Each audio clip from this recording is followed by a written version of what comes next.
En 2018, au moment de la crise des Gilets jaunes, le chef des armées, qui est le président, avait donné des ordres ou directives pour que l'armée soit interposée entre, d'une part, les Gilets jaunes et d'autre part, le Palais Bourbon et l'Élysée. Avec, c'est ça qui est important, éventuellement la possibilité de tirer sur les manifestants.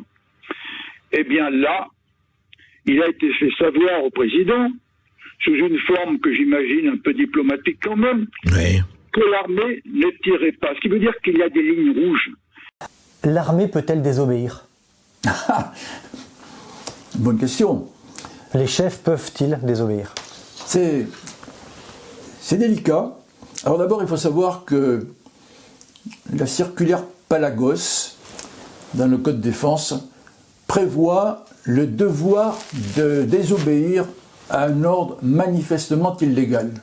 Manifestement illégal. Quand l'ordre vient du président de la République, c'est beaucoup plus délicat. Il n'empêche, je vous donne un exemple concret.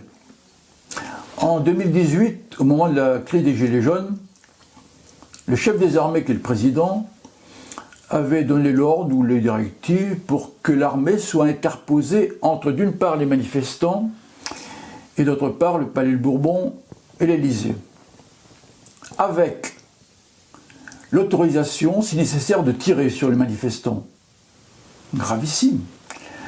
Alors, ce que je sais de source sûre, c'est que le commandement ne l'a peut-être pas fait de façon brutale.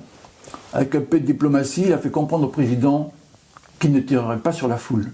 Ce que je veux dire, c'est que la légalité, elle est celle des textes, elle est celle aussi de la situation du moment. L'armée française n'est pas là pour tirer sur le peuple, elle est là pour le défendre. Elle n'est pas là pour tirer sur le peuple, pour défendre le président, elle est là pour défendre le peuple. Voilà.